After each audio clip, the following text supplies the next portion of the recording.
Hello दोस्तों, आप सभी का बहुत बहुत स्वागत है टीपीएस स्टडीज़ चैनल पर।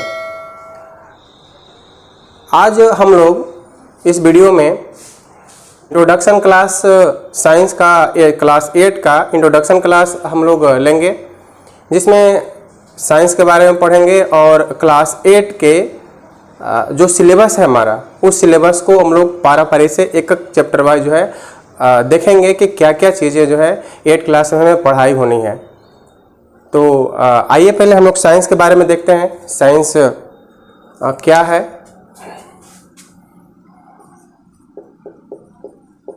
Science class 8। साइंस मतलब विज्ञान। विज्ञान को अगर हम अलग करें, इसको विभाजित करें, तो V प्लस दो चीज़ों से मिलकर बना हुआ है V प्लस ज्ञान। V का मतलब विशेष और ज्ञान का मतलब जानकारी। विज्ञान का मतलब जानकारी। अगर हम इसके इंग्लिश शब्द देखें, इसके अगर इंग्लिश शब्द देखें साइंस, इसके इंग्लिश शब्द देखें तो यह बना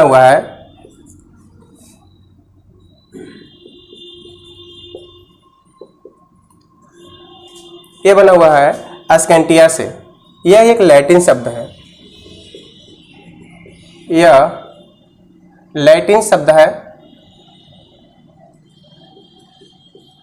यह लैटिन शब्द है। इसका मतलब होता है ज्ञान। इसका मतलब क्या होता है कि इसका मतलब होता है ज्ञान।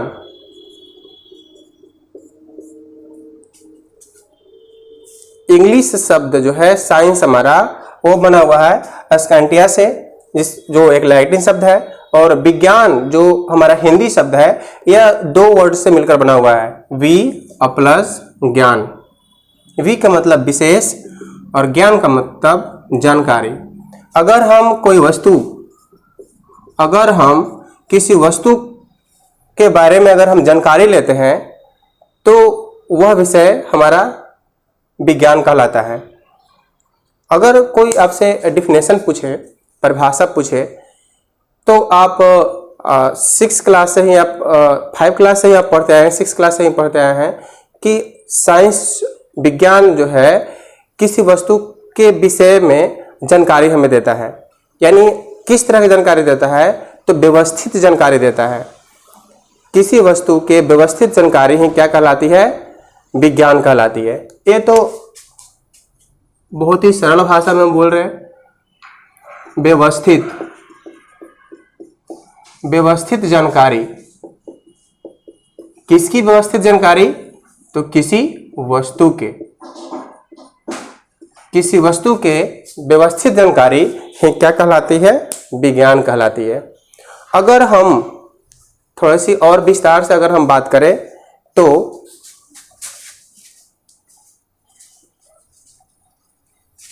आइए देखते हैं।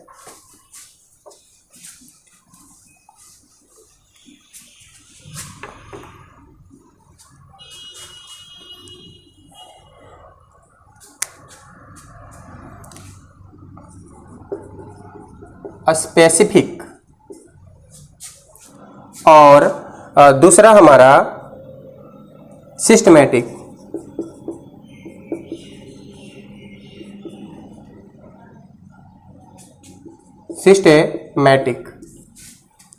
एक स्पेसिफिक जानकारी देता है और एक सिस्टमैटिक। स्पेसिफिक और सिस्टमैटिक।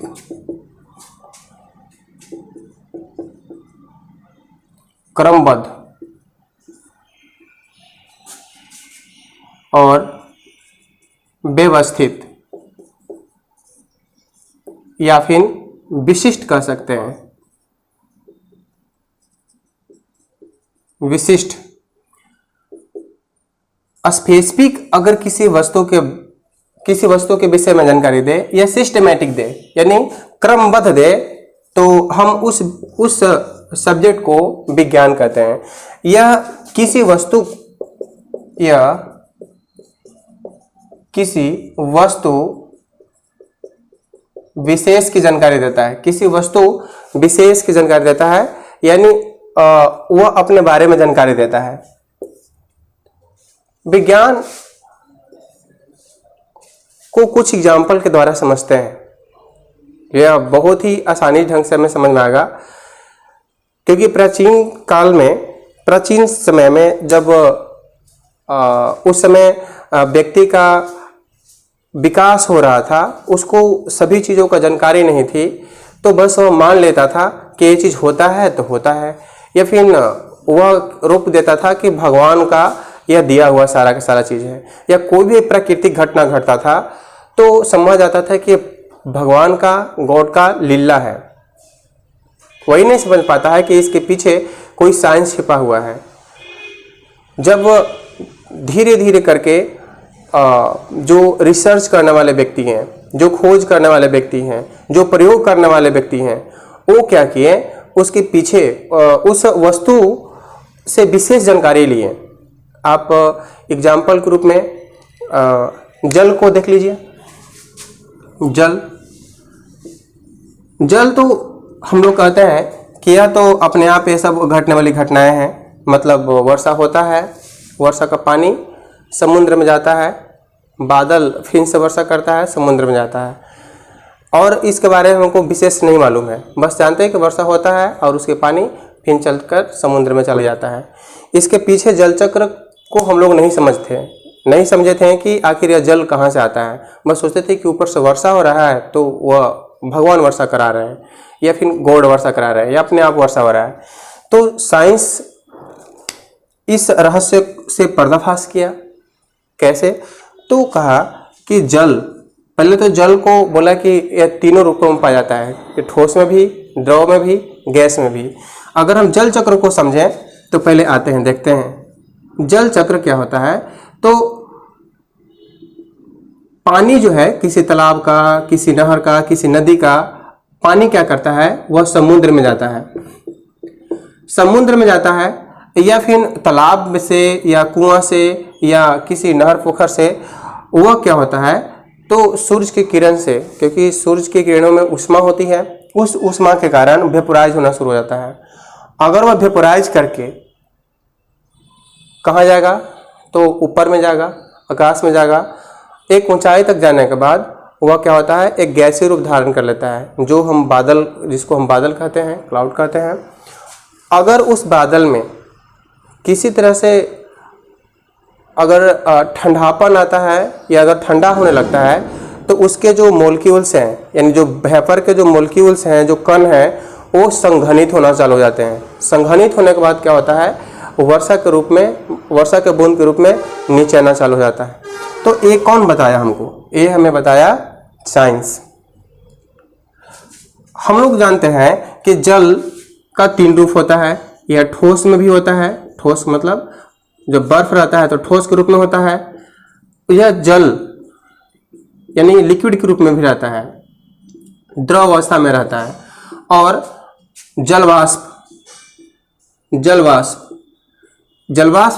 एक गैस अवस्था में रहता है। एक ही पदार्थ है जिसका 3 अलग अलग रूप है। तो लोग पहले मानते थे कि ऐसा होता है, इसके पीछे कोई रहस्य नहीं मालूम था किसी को। वे सोचते थे कि बस प्रकृति का सारा चीज़ दिया हुआ है। लेकिन जब उसके पीछे वैज्ञानिक लोग उससे विशेष जानकारी लेना चालू किए, तो देखें कि ठोस जो बर्फ होता है, यह 0 डिग्री, पानी जो है वो 0 डिग्री से नीचे चला आता है, यानी 0 डिग्री से कम उसका टेम्परेचर होता है, तो वह ठोस रूप धारण कर लेता है। अगर 0 डिग्री और 100 के बीच रहता है तो वह द्रव अवस्था में रहता है। अगर 100 से एबव अगर चल जाता है तो वह गैस रूप धारण कर लेता है। अगर 0 डिग्री सेल्सियस से नीचे आता है तो यह ठोस अवस्था रहता है, और इसके बीच में रहता है तो लिक्विड अवस्था में रहता है। ये हमें कौन जानकारी दिया? ये हमें साइंस जानकारी दिया। अगर हम एक और घटना के बारे में आज बताते हैं, उससे आप बहुत अच्छी ढंग से समझ सकते हैं कि साइंस है क्या। जैसे तड़ित चालक के नाम सुने होंगे। तड़ित चालक, जिसको थंडरबोल्ट बोलते हैं, यह पहले समझता जाता था कि सब भगवान ऐसा वज्रपात कर दिए, लेकिन जब उसके पीछे वैज्ञानिक लोग उससे जानकारी लेना चाह रहे थे, मतलब अध्ययन करके रिसर्च करने के बाद वे पता लगाए कि ऐसा क्यों होता है, आखिर इतनी हाई वोल्टेज, क्योंकि वो बहुत ही ज़्यादा उसमें इलेक्ट्रिसिटी रहता है, तो आखिर वह ऊपर से आता कैसे है। तो वैज्ञानिक ढूंढे कि एक नेगेटिव चार्ज बादल होता है, एक पॉजिटिव चार्ज बादल होता है। जब आपस में दोनों सटते हैं, टकराते हैं, तो बहुत भारी मात्रा में एनर्जी यानी इलेक्ट्रिसिटी पैदा होता है, जो पृथ्वी पर मतलब पृथ्वी पर आता है और कहीं पर अगर गिरता है तो उसको नुकसान पहुंचाता है। तो ये चीज़ हमें कहाँ से मालूम हुआ? तो साइंस हमें बताया, वैज्ञानिक लोग उसे रिसर्च किए। तो हम एक और डिफाइन कर सकते हैं साइंस को। कैसे डिफाइन कर सकते हैं? तो देखिए, कोई व्यक्ति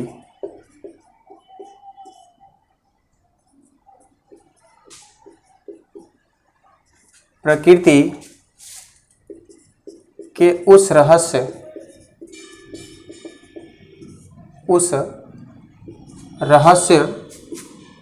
को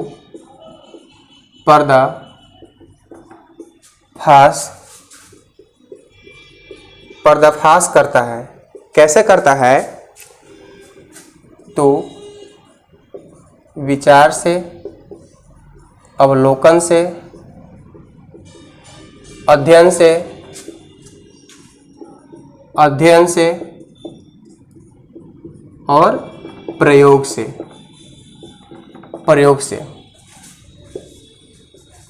इसको ये जब ऐसा करता है तो उसको क्या होता है? उसको क्या मिलता है? व्यवस्थित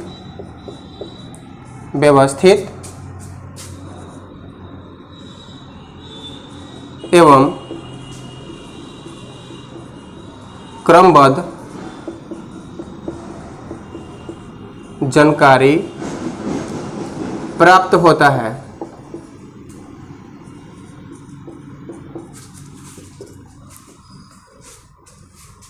व्यवस्थित एवं क्रमबद्ध जानकारी प्राप्त होता है। फिर से इसको बहुत अच्छी तरह से समझते हैं। आइए, कह रहा है कि कोई व्यक्ति प्रकृति के उस रहस्य को, किस रहस्य को? प्रकृति के उस रहस्य को पर्दाफाश करता है। कैसे करता है? अपने विचार से, अपने अवलोकन से, अपने अध्ययन से और अपने प्रयोग से। जब इतना सारा काम करता है, अब पहले तो दिमाग में विचार ही आएगा।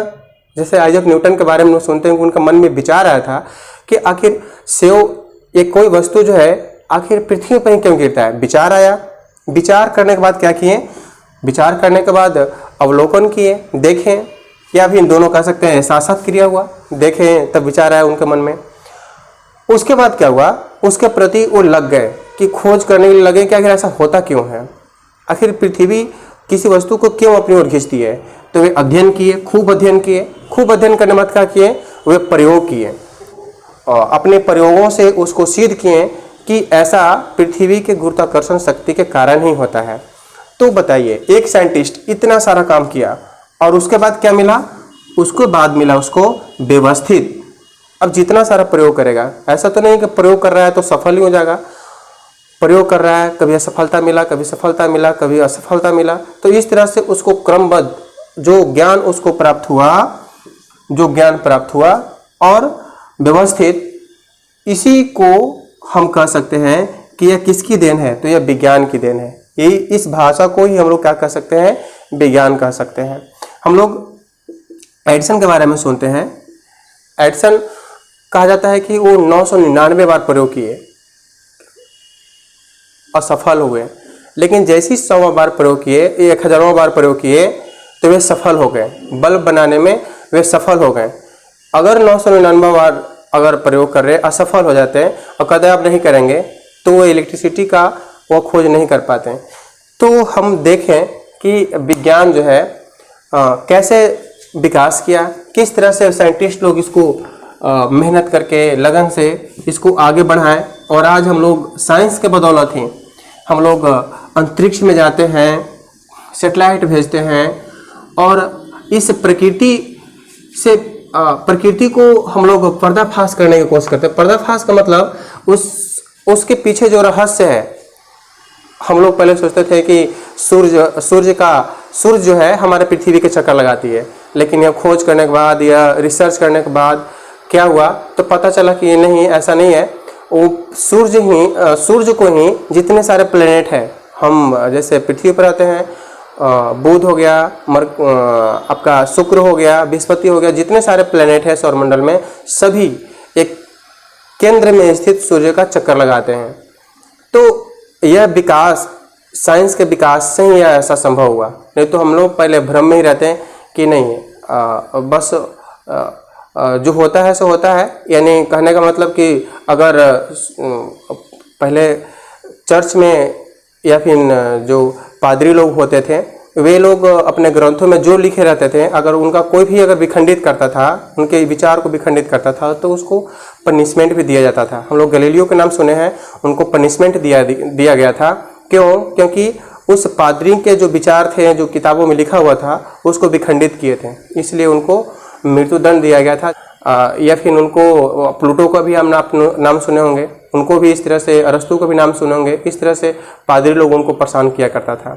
तो चलिए आते हैं, अब हम लोग विज्ञान के बारे में देखते हैं कि इसके कितने सारे पार्ट्स हैं।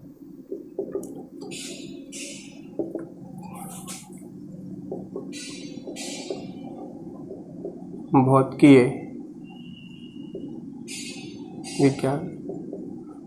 विज्ञान, जैव की विज्ञान, इसको हम लोग फिजिकल साइंस कहते हैं, और इसको बायोलॉजिकल साइंस कहते हैं। एक को फिजिकल साइंस कहते हैं, दूसरे को बायोलॉजिकल साइंस कहते हैं। यानी पूरा संसार को दो भागों में विभाजित किया गया, एक को निर्जीव कहा गया और दूसरे को सजीव कहा गया। निर्जीव वाले कैटेगरी वाले जितने सारे वस्तु हैं, उनको हम लोग भौतिकीय विज्ञान में पढ़ते हैं, और जितने सारे सजीव हैं, सजीव वाले जो वस्तु हैं, ये सभी को हम लोग जैविकीय विज्ञान में पढ़ते हैं, बायोलॉजिकल साइंस में पढ़ते हैं। इसमें निर्जीव वस्तुओं का अध्ययन किया जाता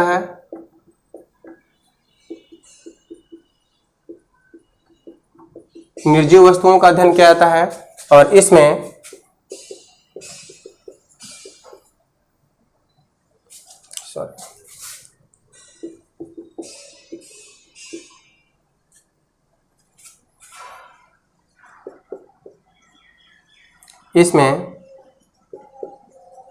निर्जीव वस्तुओं का अध्ययन किया जाता है। यानी जो हमारा भौतिकीय विज्ञान है, इसमें हम लोग निर्जीव वस्तुओं का अध्ययन करते हैं, और जो जैविकीय विज्ञान है, इसमें हम लोग सजीव वस्तुओं का अध्ययन करते हैं। यानी पूरे विश्व में जितने सारे वस्तुएं हैं, उसको दो कैटेगरी में बांटा गया है। एक को हम लोग सजीव के क्षेत्र में रखते हैं, दूसरे को हम लोग निर्जीव के क्षेत्र में रखते हैं।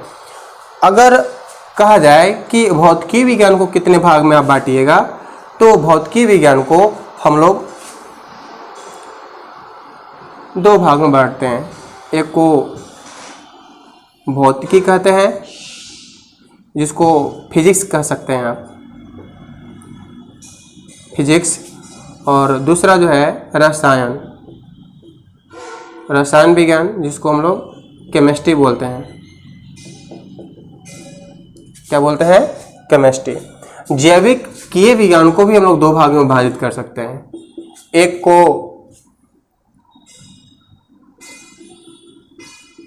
जंतु विज्ञान, जंतु विज्ञान कहते हैं।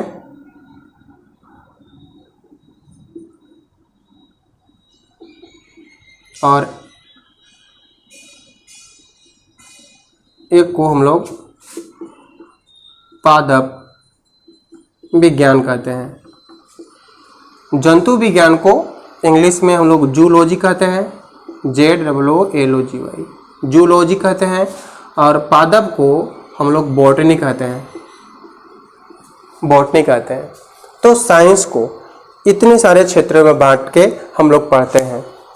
अगर कोई पूछे कि difference between science and knowledge, यानी ज्ञान और विज्ञान में, ज्ञान और विज्ञान में क्या कुछ अंतर है? तो है। क्या है? तो ज्ञान जो है आपको यानी ये जो है हम इसको महसूस कर सकते हैं, लेकिन विज्ञान को हम लोग खोज करते हैं, खोज करते हैं। यही अंतर है। हम विज्ञान को बस ऐसी नहीं मान लेते हैं कि वो चीज़ ऐसा होता है, हम उसमें खोज करते हैं, रिसर्च करते हैं। और इसमें क्या करते हैं? इसको हम लोग महसूस करते हैं।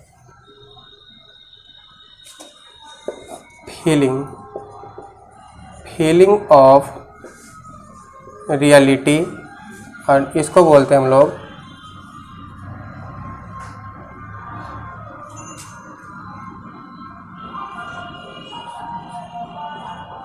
Searching of reality.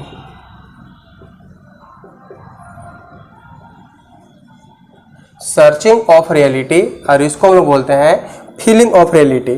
यानी हम जब किसी विषय वस्तु के बारे में जब हम लोग रिसर्च करते हैं, खोज करते हैं, तब हमको वास्तविक ज्ञान हमको मालूम चलता है, तो हमारा वह विज्ञान कहलाता है। और यह हमारा जो है फीलिंग ऑफ रियलिटी है।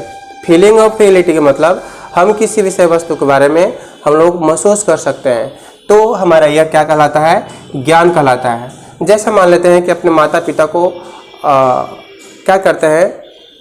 आदर करते हैं, पूजनीय मानते हैं, तो यह हमारा जो है यह फीलिंग है, यह हमारा फीलिंग है, ज्ञान है। उसको विज्ञान नहीं कर सकते हैं।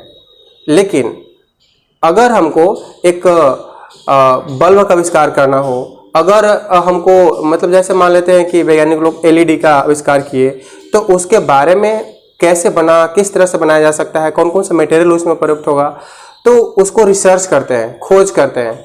वह जो है वह रियलिटी मतलब सर्चिंग ऑफ रियलिटी, वह हमारा वास्तविकता ज्ञान जो हम खोज करके रिसर्च करके वह हमें प्राप्त हुआ, तो उसको हम लोग विज्ञान कहेंगे।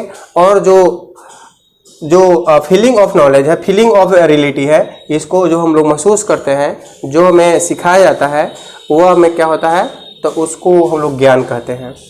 तो देख लिए कि विज्ञान को कितने भाग में बांटे हैं और किस तरह से ज्ञान विज्ञान में अंतर है। अब हम लोग पूरे सिलेबस को, क्लास 8 के पूरे सिलेबस को हम लोग एक एक करके समझेंगे।